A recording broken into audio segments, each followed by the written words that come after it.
Hi, welcome to my YouTube channel. My name is Taylor. I'm an IFBB Wellness Pro. And today I want to do a Q&A for you guys. I have one video on my YouTube channel and I have been saying forever that I'm going to do YouTube and I don't do it. So today we are going to film a Q&A for I would say my first official YouTube video. My last video was my competition that I got my pro card at. That was in November or December, but now we are going to try and put out some more content and make some workout videos, full days of eating, things like that for you guys. Whatever you would like to see, whatever I'm just do with my life, I'm going to post more. And today we are going to start with a Q&A. So I put a poll on, or not a poll, I put a question box on my Instagram for you guys to give me some questions. But first, let me just start with, I guess, like a little background about myself. I started competing. Well, I decided I wanted to compete in 2019. And then I did my first competition in 2020. I was a bikini athlete. And then I did very well. I got first in overall in all my classes in my first competition. So obviously I was like, okay, I can kind of do this maybe. I never really wanted to compete. I had gone to a competition and I was like, I don't really want to look like that.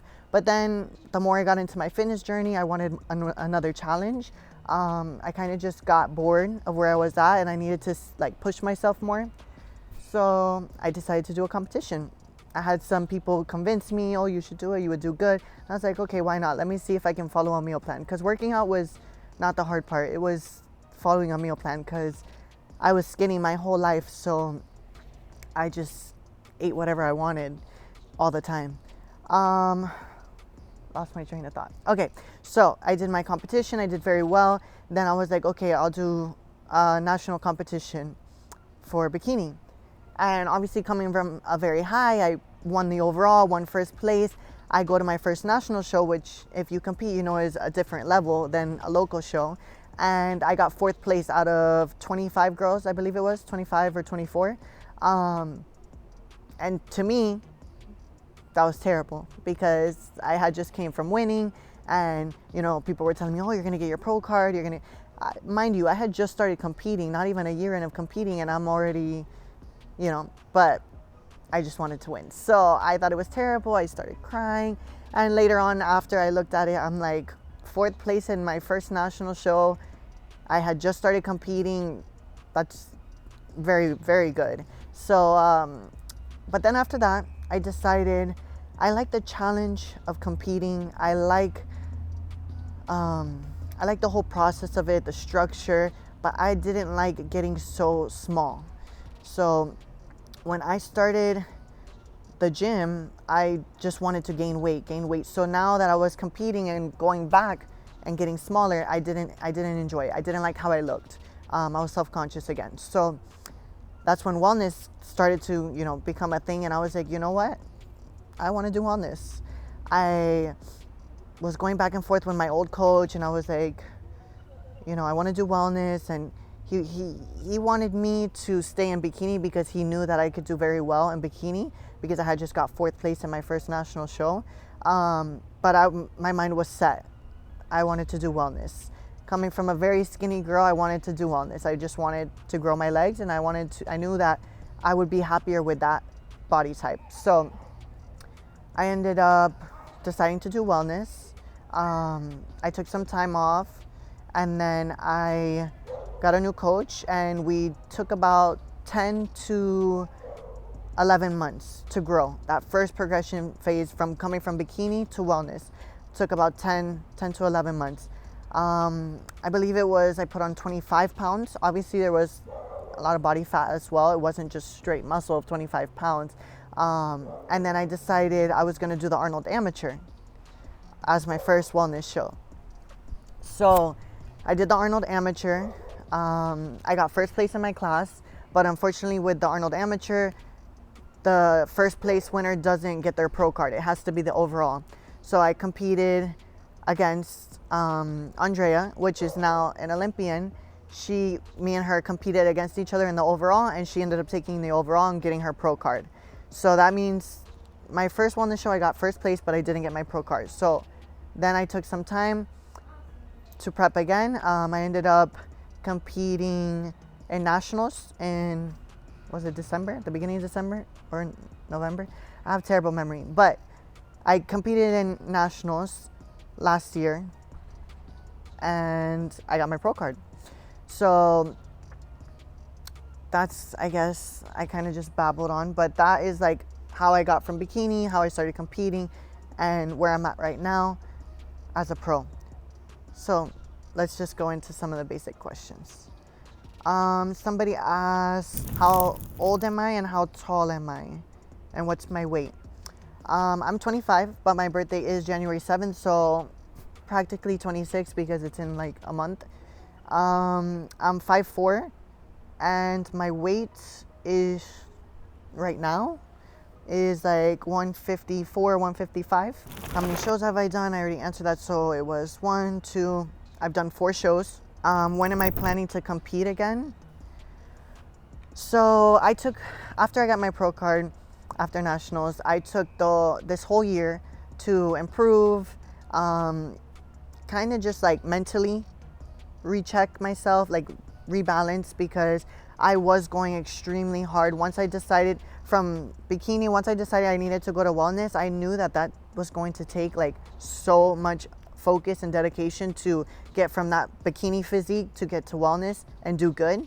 So I was like hardcore eating my food. Like even in my progression season, like I would not go off plan. I would not eat, I would have cheat meals if they were in my plan, but if it was not in my plan, I wasn't doing it. I was like really, really focused, and that's what it took to get first place in my first wellness show, and then to get my pro card in the next show that I did. So, but I did need like a little break, I would say. But I'm excited now because after this year of making progress, taking time for myself, I'm gonna go into 2024 really focused again to compete as a pro this time. So the whole question was, when do I plan on competing again? And I lost track. But 2024 I am competing. I don't know exactly when. I'm waiting for my coach to tell me that we're ready to start. But until then, I'll start when he tells me. How did I decide on my coach that I have now? Okay, so first I had seen one of his athletes that I would look at her Instagram, things like that. I thought she looked good, so I was like, okay, she looks good. I need a coach for wellness. She was, able to put on a lot of progress. So I asked a couple people. I asked around. I had a friend tell me that he was a great coach. So then when I talked to him, I reached out. He wanted to get on a call with me, so we got on a call. I really liked the way that he explained things, how he talked. I felt like he was a really trustworthy person, and to me that was really important, because I feel like in this industry there's a lot of coaches that will take advantage and they just care about a trophy or care about a placing, and not so much your health. And I didn't like that. So I like that my coach is very low key. He's not huge on social media. Not saying that coaches that are huge on social media aren't good. I don't know. I'm just saying, for me personally, I like how he is as a coach. And we've been able to do great things together. He got me first, we together, but he got me to that point to get first place at the Arnold Amateur for my first show, to get my pro card at my next show. I see changes every time we prep. I see my body looking better. So I just trust him, and I think he's a great coach. So how do I deal with body dysmorphia on off season? Okay, so I would say, obviously, we all see our bodies sometimes and we're like, I don't like it. I don't like how I look right now. I look soft, or whatever the case is. I would say though that sometimes I prefer my body off season more than prep. It's just a more feminine. I like the thick look. Like, I've always just wanted to be thicker. I've just been a skinny girl my whole life, so being thicker was just like always the goal for me. So my off-season body, I honestly don't hate it. Yes, there's some days that I'm like, ugh, you know, like my stomach looks bloated or my arms look big or whatever the case is. But I just remind myself, you know, that we go through these different phases, and one, like as a competitor, they're necessary. You're not gonna be stage lean all year long. That's not healthy. I mean, some people can hold a more leaner look, depending on certain things. I could probably be leaner as well, but right now, I would, I just, I don't mind having a little body fat.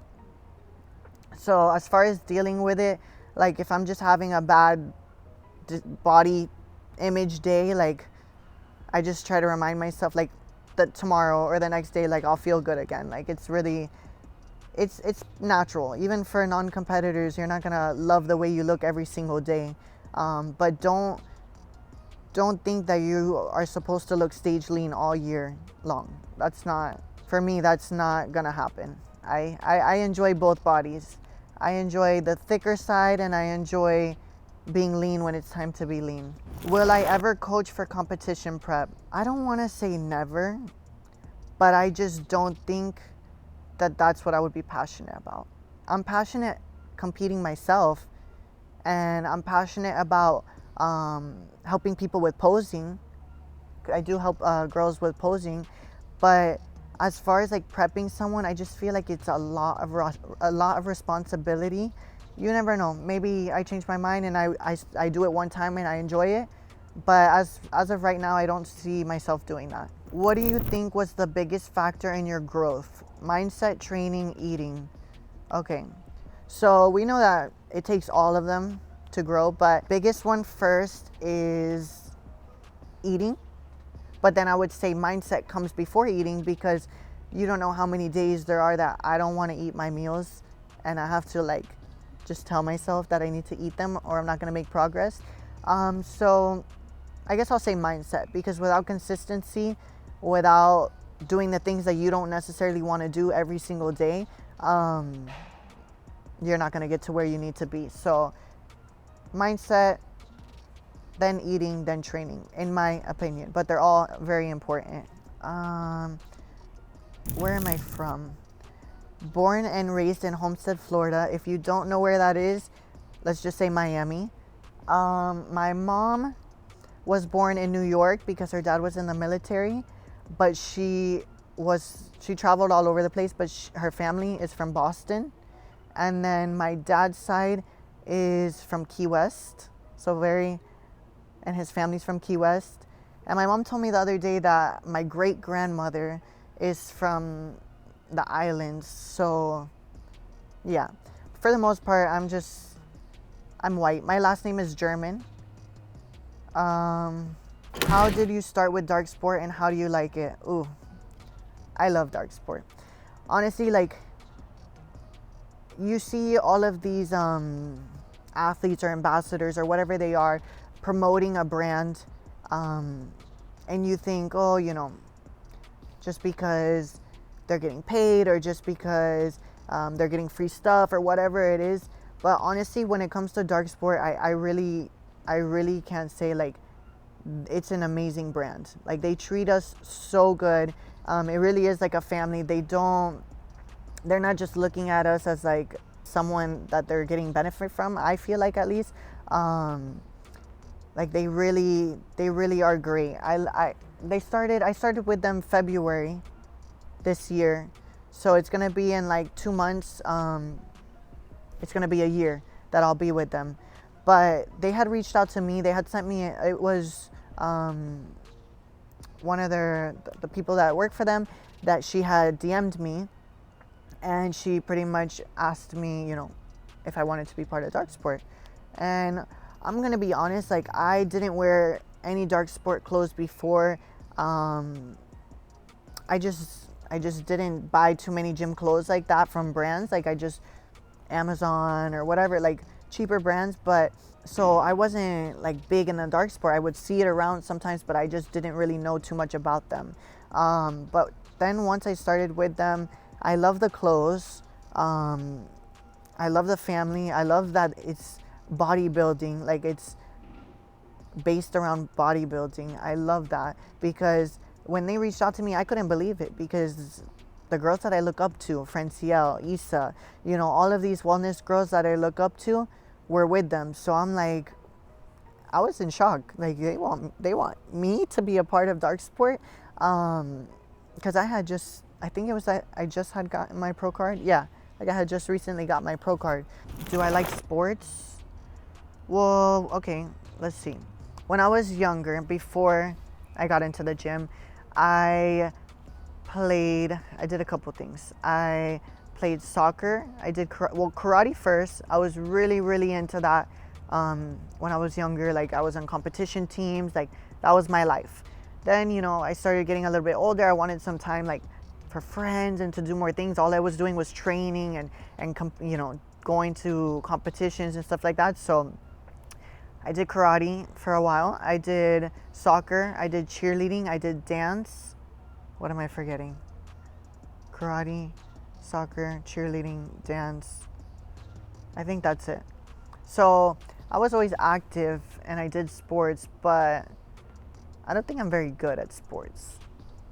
Karate I was good at, but like soccer, like things that I have to be like throw a ball or anything, no, I don't think I'm pretty good at that. So now do I like watching sports like on TV? No, I don't like watching sports on TV. I will if I have to, but I'm not gonna choose to watch something on TV. I'll go to a game. That's fun, you know, like there's energy, the experience, like that's fun. But watching on TV, not really a fan. Just a little quiet if I don't know you. But once I know you, I'm talkative. Where do you hope your goals take you in 5 years? 5 years, a lot can happen in 5 years, honestly. I hope to be on the Olympia stage, top 5. We all want to be number 1. I mean, if you're competing and you have a competitive nature, you want to be the best in the world. You're not competing just for fun. I mean, I'm not competing for fun. I enjoy the process and I respect the time it takes to get there. But in 5 years, I would hope to be one of the best in the world on the Olympia stage, yeah. What do your hardest days look like in terms of motivation and discipline? My hardest days, I would say it would be the food. I wouldn't say like as far as training. Yeah, we all go through like little funks maybe where we don't enjoy training as much. At least I do. But that's very short, and like I go back to loving it right away. It's just a routine, so you know, sometimes you get a little bored. But for me, I would say the hardest is forcing myself to eat when I don't want to eat, because that's for progression season, that's the hardest part for me, is eating all my food sometimes when I have no appetite. I had to eat 4,000 calories like my first progression season, and right now I think I'm at like 3,500, but like I have to eat a lot of food to grow.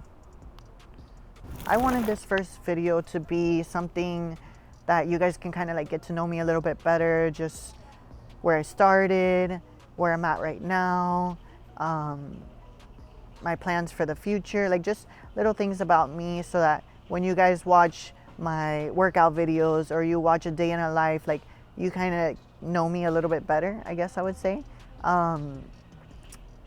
YouTube is very new to me. Talking to the camera is very new to me. If I come off a little awkward or like I don't know what I'm saying, it's just because sometimes it's a little hard to talk to the camera when nobody's behind it. But yeah, I think that's gonna be it for today's video.